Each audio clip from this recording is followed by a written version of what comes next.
Borno State Governor, Professor Babagana Umara Zulum may have given a clearer picture and addressed some fundamental issues in the press release issued by the Nigerian Army on Saturday that caused mixed reactions among members of the public, especially Borno Youths under the umbrella body of Borno South Youth Alliance, BOSYA, who had condemned the military for saying in the press release that its men rescued 360 out of the 416 women and children held hostage by the Boko Haram terrorists based on intelligence-driven efforts that made the terrorists to flee and abandon their victims upon citing the superior power of the men of the Armed Forces of Nigeria, AFN, with some of the terrorists arrested, but the state governor, Babagana Zulum, while speaking during his assessment visit to Pulka community on Monday, said 434 victims out of the total numbers of people kidnapped early this year in Ngoshe community by the Boko Haram terrorists have regained freedom, specifically stating that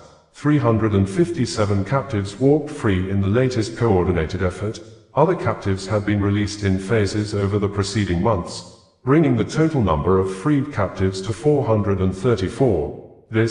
We had reported that youths in Borno State under the umbrella body of Borno South Youth Alliance, BOSYA, has insisted that the federal government of Nigeria under the leadership of President Bola Ahmed Tinubu did nothing to secure the release of the 416 women and children held hostage by Boko Haram terrorists for more than 90 days. They were taken into the bush since March 2026. Also, the youth group dismissed and rejected the report of the Nigerian Army, who had alleged that its men rescued 360 out of the 416 people held hostage through intelligence-driven efforts, saying they have an audio record of the conversation they had with the Boko Haram terrorists on Friday, June 5, 2026, before the Boko Haram terrorists decided to release the captives willingly, adding, if they paid ransom, they should come out and tell Nigerians, which we had the full details if ransoms was paid or not,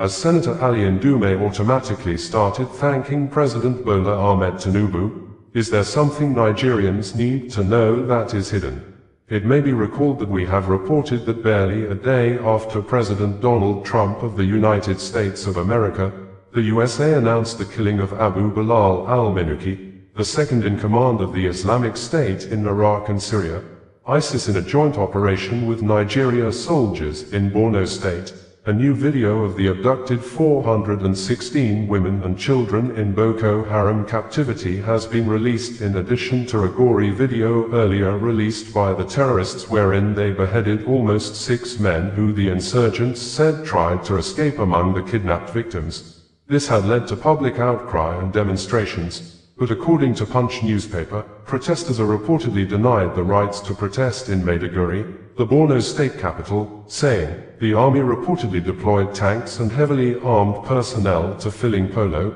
the venue of the recent planned protest, forcing the demonstrators to withdraw, quoting Samaila